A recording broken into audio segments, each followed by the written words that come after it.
Greetings, fellow mortals. Before I begin, I would like to concede a point. The Lord of the Rings was written over the course of a long period of time before the 1950s.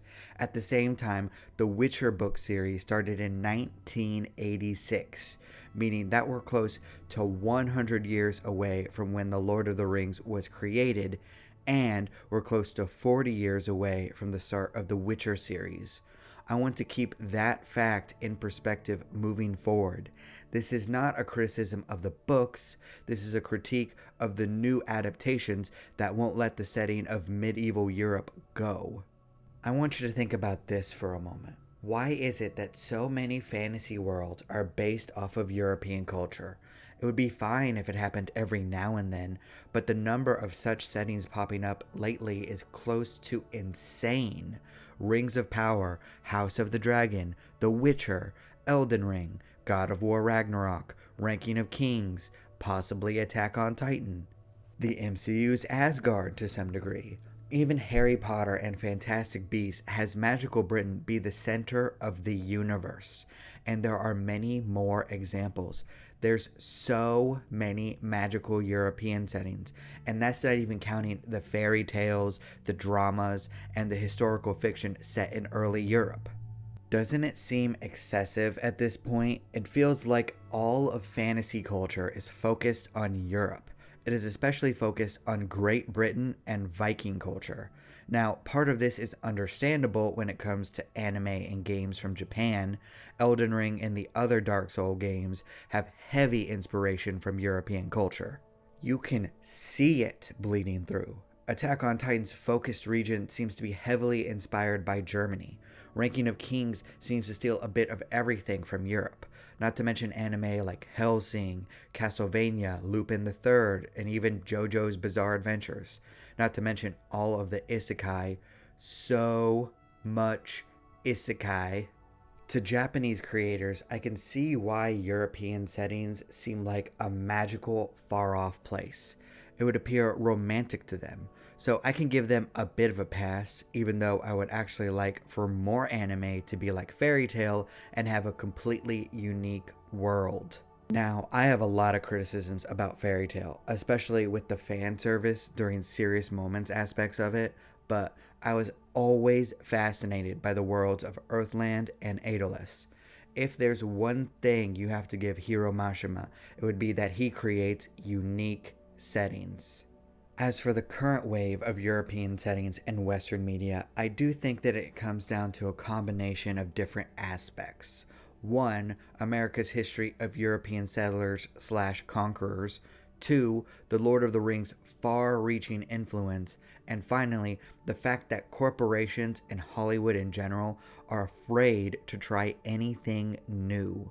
I think that the history aspect of this current trend speaks for itself. I don't think that I need to give anyone a course on American and European history to state the obvious reach of colonizing other lands. I could also say something similar for Lord of the Rings, to a small degree. Tolkien is the undisputed foundation of modern-day fantasy. There isn't a magical world out there that hasn't been touched by his work. Even something like Fairy Tail's Earthland name seems inspired by Middle-earth in at least the naming.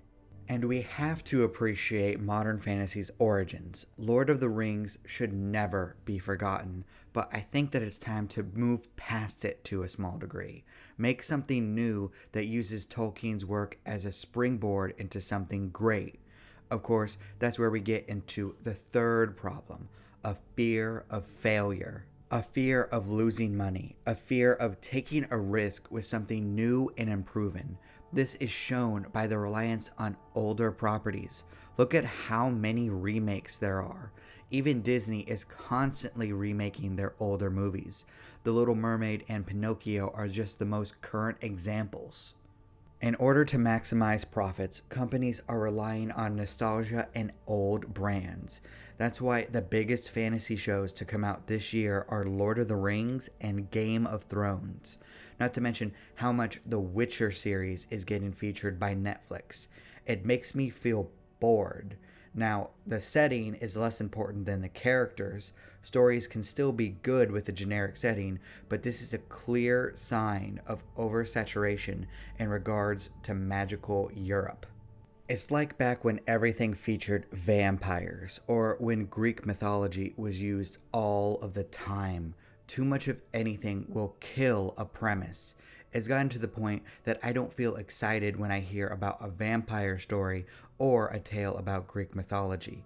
And I wrote a vampire story once on a dare, so that's saying something. I know that's how trends work. If something is successful, everyone will try to copy it. It can be positive. Imitation is the sincerest form of flattery, after all. It means that a piece of art struck a nerve with people, but imitation doesn't inspire new art. Even if I like a show like House of the Dragon or a game like Elden Ring, I'm starting to feel my brain turn off with all the obvious European inspiration. Can we do something different? We're talking about the genre of fantasy. The only limit is a person's imagination. Why does everything look like it was pulled straight from medieval Europe? They could write a flying city, a cyberpunk magical world, a mirror realm, a completely made up culture, or simply a different region of the world other than one continent. Take Encanto, for example. It's set in Colombia. That's different and makes the location look unique. In addition, despite its flaws, at least Moon Knight focused on Egyptian gods. You could give a similar bit of praise to Shang-Chi. Although modern towns and ancient Asian countries are distant seconds and thirds when it comes to fantasy settings, so maybe we should try something completely unique. Follow Fairy Tail's example. I can't believe I just said that, but the world and lore of Fairy Tail is pretty unique. It's something different, at least. Okay, how about something that doesn't have significant problems like Fairy Tail? Follow Arcane's example. Of course, I'm saying that without knowing too much about League of Legends outside of the show. But it at least had a unique world. Piltover and Zwan seem like a generic city duo at first, but the show does a great job demonstrating how magic is involved, how the various nations around the world affect it, and how the politics work on their own. I'm not saying all of this to take away from the medieval Europe setting. I'm not saying to get rid of it. I'm not saying that you're wrong for enjoying it. All I'm saying is that it's oversaturated to the point of absurdity. Why can't we get more stories set in places that don't get a lot of attention? Africa, South America, the different parts of Asia, hell, even Antarctica. Magic could make that one work. Why don't we get to see more of those settings? Why don't I get anything other than bad British accents? Why don't we get the mythology from around the world instead of just from the Vikings? I'm sorry, God of War Ragnarok, I'm still excited for you. Why don't we have magic set in thick jungles, rolling plains, heated deserts, or cities with different architecture? One of the things that I tried to do for the book that I'm releasing is create a unique world. The characters travel in frozen tundras, hilly lands covered in gold, a thick jungle leading to a shining beach, and a deadly swamp. I wanted to make a completely unique world that focuses on something different because it seems so prevalent nowadays to have the generic European setting.